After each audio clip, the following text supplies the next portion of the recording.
Hello বন্ধুগণ, আজকে আমরা পেঁপের চারা রোপণ করছি। এই যে পেঁপের চারা, এখানে 4 রকম ভ্যারাইটিসের পেঁপে আছে। Thai king, green lady, top lady এসব আছে, ভিয়েতনাম কিং। তো 4 রকম চারা আছে। চারা রোপণ করছি, যাদের কাছ থেকে চারা নিয়েছি তাদের দেওয়া ইনফরমেশন অনুযায়ী চারা লাগাচ্ছি। এই যে দক্ষিণ দিকে করে চারার মাথা রেখে চারাগুলো রোপণ করা হচ্ছে। তারপরে এটা হচ্ছে ফাঙ্গিসাইড গাছের গোড়ায় দেওয়ার জন্য। এই যে দেখতে পাচ্ছ চারা রোপণ হচ্ছে, আর প্রত্যেকটা চারার ডিস্টেন্স 6 ফিট করে রয়েছে। এই যে আমাদের চারা রোপণ হচ্ছে।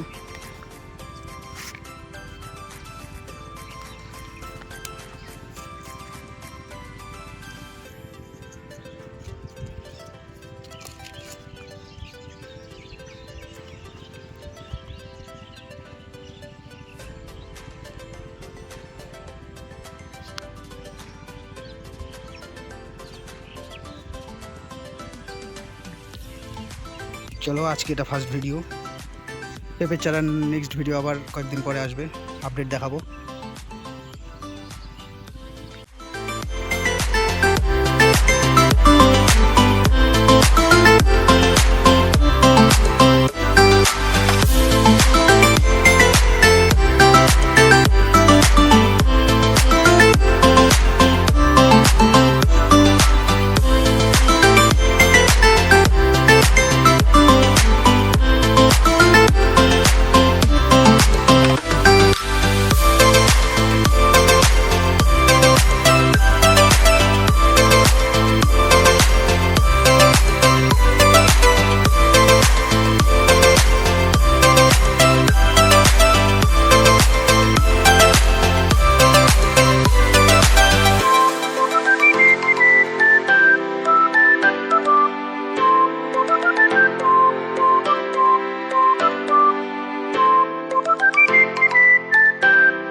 চলছে এখনও চারা লাগানোর কাজ, প্রচুর গরম।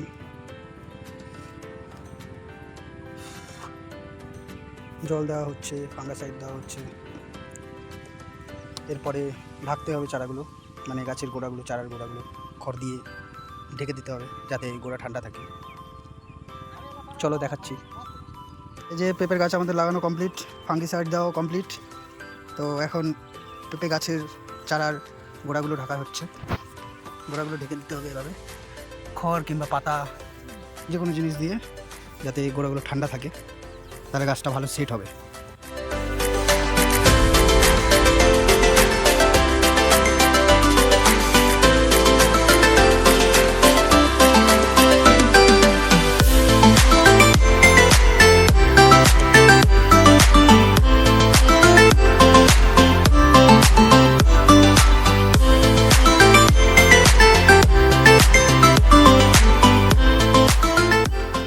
তো আমাদের চারা লাগানো কমপ্লিট, মোটামুটি শেষের দিকে, প্রায় একটু বাকি আছে। আর মানে চারা লাগানো তো অনেকক্ষণ কমপ্লিট হয়ে গেছে, ঢাকাঢাকির কাজটা শেষের দিকে। তো পেঁপে লাস্ট পর্যন্ত, পেঁপে ধরা পর্যন্ত ভিডিও দেবো প্রত্যেক দিন দিতে পারবো না, মাঝে সাঝে ভিডিও দেবো। কয়েকদিন পর পর কী আপডেট হচ্ছে তোমাদেরকে জানাবো। আরও এরকম ভিডিও দেখতে সঙ্গে থাকো, আর চ্যানেলটি অবশ্যই লাইক সাবস্ক্রাইব করে দিও, তাহলে রেগুলার আপডেট দেখতে পাবে তোমরা কী হচ্ছে না হচ্ছে। এছাড়াও এই চ্যানেলে আরও অন্যান্য কৃষি রিলেটেড ভিডিও আসবে, তো সাবস্ক্রাইব করে সঙ্গে থাকো। Thank you.